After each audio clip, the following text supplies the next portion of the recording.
샬롬. 성경 속 여인들의 신앙과 삶, 믿음의 여인들, 미갈, 영적인 연합 없는 결혼으로 별거하게 된 여인.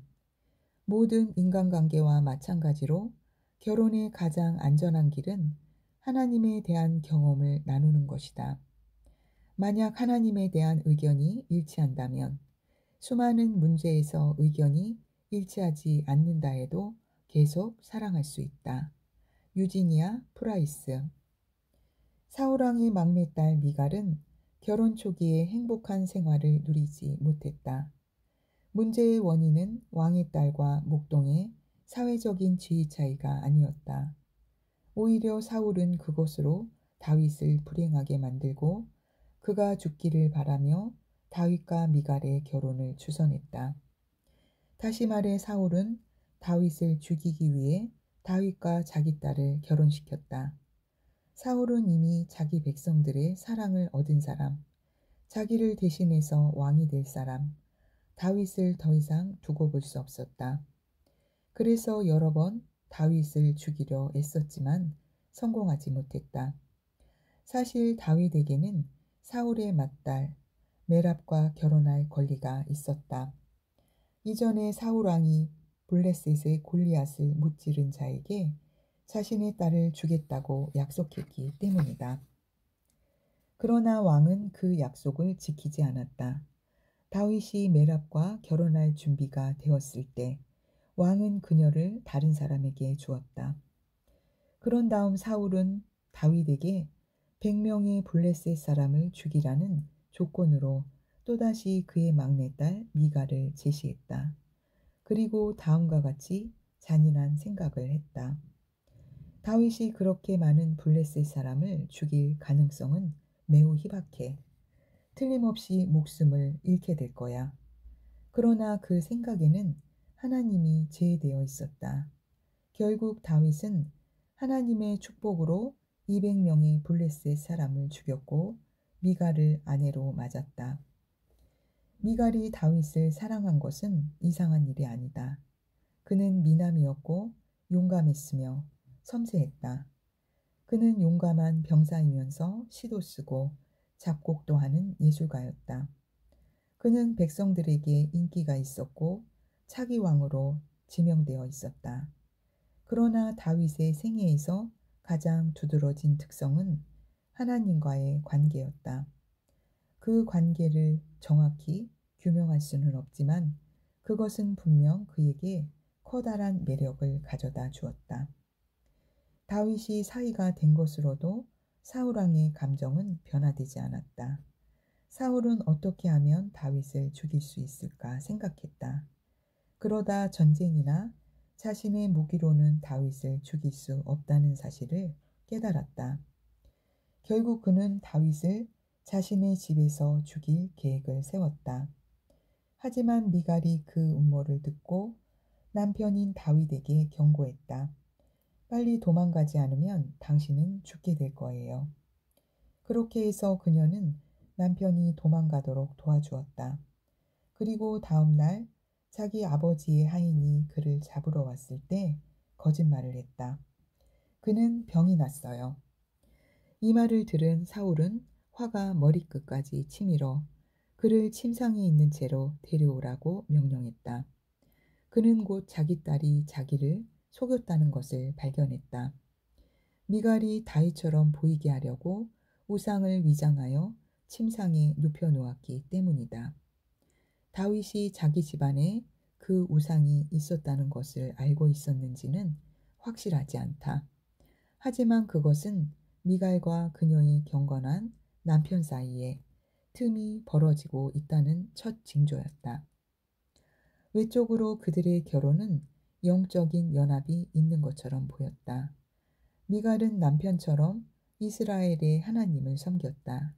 그러나 그녀의 마음속에서는 여전히 낯선 분이었기에 그녀는 하나님을 신뢰하지 않았다. 반면 그녀의 남편은 다른 신을 섬기지 않았으므로 하나님에 대한 사랑이 지속되었고 그 사랑이 매일의 삶에 적용되었다. 부부간 영적 연합의 결핍은 행복한 결혼 생활에서 가장 먼저 드러나는 상처다. 그 상처는 점점 틈이 생기고 넓어져서 결국 다리를 놓을 수 없는 깊은 구렁이 되고 만다. 함께하는 삶이라는 집을 고르지 못한 기초 위에 세울 수 없다. 그런 결혼은 처음부터 닥쳐올 폭풍 후에 견딜 만큼 견고한 기초가 결핍되어 있는 집과 같다. 올바른 생각을 가진 사람이라면 기초가 전혀 없거나 약한 기초 위에 지은 집 안으로 들어가는 모험을 하지 않을 것이다. 즉 생의 굴곡에 대비하여 견고하게 설 수 있는 영적 원리를 고려하지 않고 결혼 배우자를 택한다는 것은 절대로 생각할 수 없는 일이다. 사울이 왜 나를 속이고 내 원수가 도망가게 했느냐? 꾸짖자 미갈은 자기를 도와주지 않으면 죽이겠다고 위협했어요. 라고 대답했다. 이 말은 미갈의 마음 상태를 드러낸다. 미갈은 사실을 말하는 대신 잔인한 방법으로 다윗을 비난했다. 얼마 전 자기 장인에게 복수하기를 거절했던 사람, 사울의 옷자락을 벤 것만으로도 양심의 가책을 받았던 사람, 자기 부하가 그를 쫓아가서 죽이려는 것을 말렸던 사람, 다윗을 아내인 미갈이 자기를 죽이려 했다고 비난하고 있는 것이다. 미갈의 행동은 다윗의 행동과 크게 달랐다. 같은 상황에서 다윗은 하나님께 자신을 내어 맡겼고 어려운 상황이 올 때마다 언제나 그렇게 했다. 하나님은 그의 안식처였고 그는 하나님으로부터 자기 문제에 대한 해결책이 나오기를 기대했다. 이러한 다윗의 사고방식은 불신과 속임수의 정신을 가진 아내 미갈과 정반대였다. 다윗과 미갈 사이에 영적인 틈은 점점 더 분명해지기 시작했다. 그리고 그 일은 미갈의 자칭 사랑에 물음표를 붙여놓았다. 분명히 다윗과 미갈은 서로 다른 길을 가고 있었다. 그리고 마치 예정되었던 것처럼 다윗이 사라진 뒤 그들의 결혼은 종말을 고하고 말았다. 단지 영적인 연합의 부재 때문만은 아니었다. 다윗에 대한 복수로 사울은 그의 딸을 다른 사람, 즉 갈림에 사는 라이스의 아들 발디에게 주었다. 훗날 유다의 왕이 된 다윗은 미갈을 다시 자기에게 달라고 요구했다. 무엇이 그로 하여금 그녀를 부르도록 움직였을까? 성경에는 구체적으로 명시되어 있지 않다. 또한 이 남자에게서 저 남자에게로 옮겨 다닌 미갈의 감정에 대해서도 아무런 언급이 없다. 틀림없이 그녀는 두 번째 남편을 떠나 다윗에게로 돌아갈 때 고민하며 우는 그를 보며 가슴이 찢어질 듯 아팠을 것이다. 그 사건 이후 성경에 미갈이 다시 등장한다. 수년이 지나 다윗이 이스라엘의 왕이 되고 그는 자기 생애에서 최고의 영광을 경험한다. 하나님께서 약속을 이루셨다. 다윗의 원수들은 패배했고 그의 왕권은 주변 국가들 사이에서 높이 존경을 받았다. 그러나 다윗의 행적에 대한 면류관은 조금 더 보류되었다. 그에게는 하나님을 위해 할 일이 한 가지 더 있었다. 하나님께서 임재하신다는 증거인 법궤가 예루살렘에 도착하기 전에는 온전히 기뻐할 수 없었다. 드디어 그날이 되자 예루살렘의 모든 사람이 잔치를 벌이며 여호와의 궤를 받으려고 몰려나와 다윗이 정한 장소까지 그것을 가지고 왔다. 제사장들과 레위 족속이 이 일을 위한 영적인 준비를 갖추었다. 악사와 음악가들은 이미 악기를 연주하고 있었다. 백성의 지도자들이 앞장섰고 이스라엘의 많은 백성이 합류했다. 말할 수 없는 기쁨의 환호성이 터졌다. 심벌즈, 트럼펫, 하프, 수금이 하나님을 찬양하는 사람들의 목소리에 맞추어 울려 퍼졌다. 가장 행복한 사람은 다윗이었다.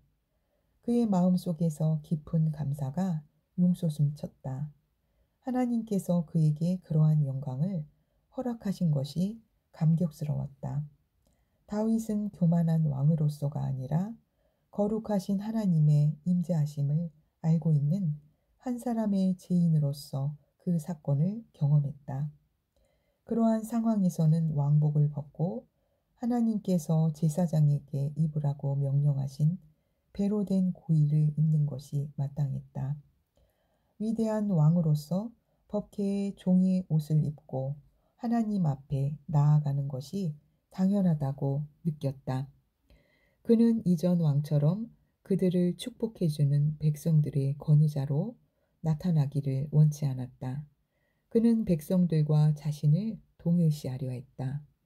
하나님 앞에서 그들과 동등했으며 하나님에 의해 그들과 똑같이 심판받기를 원했다.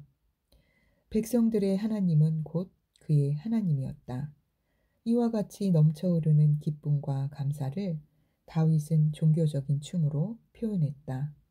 당시의 관습에 따라 만들어진 이 춤은 하나님을 향한 그의 감정을 눈으로 볼 수 있게 표현해 주었다.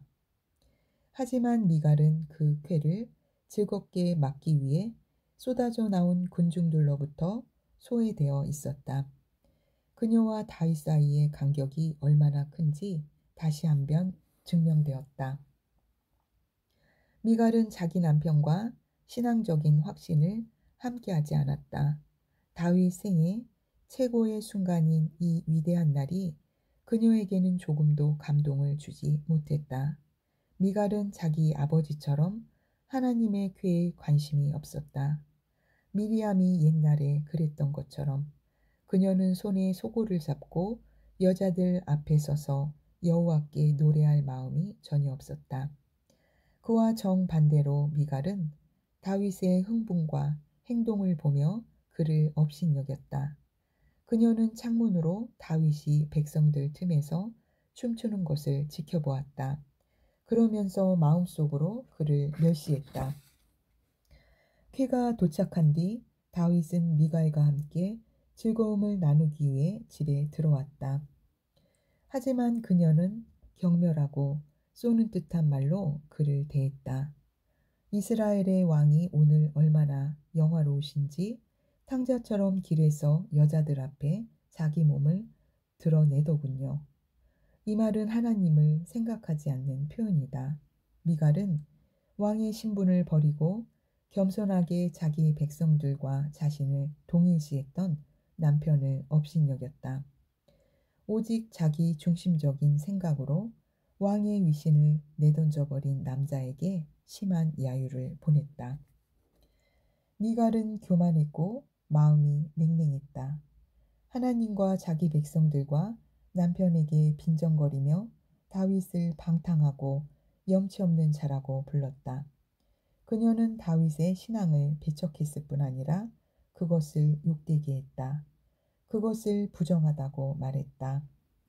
다시 한번 미갈은 다윗을 불길한 비난에 두었다. 사랑의 결핍이 고통스럽게 드러났다. 미갈은 자기 남편과 남편의 하나님뿐 아니라 한 인간에 대한 사랑도 없었다. 결혼한 지 수년이 지났지만 그녀는 남편의 마음을 알지 못했다. 그가 무엇에 감동하는지 생각하지 않았다. 남편의 동기는 그녀의 것이 되지 못했다. 두 사람 사이의 공백은 근본적으로 성격이나 야망의 차이에서 온 것이 아니다. 종교적인 차이에서 오는 생각들의 반응 때문이었다. 하나님에 대한 남편의 경외심은 미갈의 마음속에 같은 방식으로 여호와 하나님을 경험하고 싶다는 욕망을 불러일으키지 않았다. 수년 동안의 결혼 생활은 그녀의 내적 인격을 영적으로 감동시키지 못했다. 미갈은 하나님 마음에 합한 여인이 아니었기 때문에 다윗에게도 흡족한 아내가 되지 못했다. 어쩌면 다윗은 백성들 중 하나님을 사랑하는 꾸밈없는 여인들에게 더 친근감을 느꼈을 것이다. 그 사건 이후 성경은 미갈이 얼마나 오래 살았는지에 대해 기록하지 않고 단지 그녀의 결혼 생활이 끝났다는 것만 암시한다. 부부 사이의 불화는 그렇게 끝을 향하고 있었다. 사울의 딸 미갈이 죽는 날까지 자식이 없느니라. 이 구절을 통해 다윗이 남편으로서 더 이상 그녀를 찾지 않았다는 결론을 내릴 수 있다. 그녀는 다윗의 아내로서의 역할을 끝내고 남은 생을 외롭게 보냈을 것이다. 또한 아무 영향력 없이 죽었으며 아마도 자기 남편의 하나님을 만나지 못했을 것이다. 다윗과 미갈의 결혼은 역사 속의 한 경고로 남아있다. 만약 남편과 아내가 하나님 안에서 영적 결합을 나누며 하나가 되지 못한다면 그들의 결혼 생활은 정신적 압박에 시달려 실패하고 말 것이다. 당신이 부정적인 태도를 가지게 하는 어려운 상황을 말해보라. 그 상황에서 하나님에 대한 생각을 표현할 수 있는 방법은 무엇인가? 영적인 연합 없는 결혼으로 별거하게 된 여인, 미갈. 할렐루야! 하나님의 지혜는 내 영과 혼과 육체에 충만합니다. 건강도 치유도 나의 것입니다. 예수님의 이름으로 축복합니다. 아멘.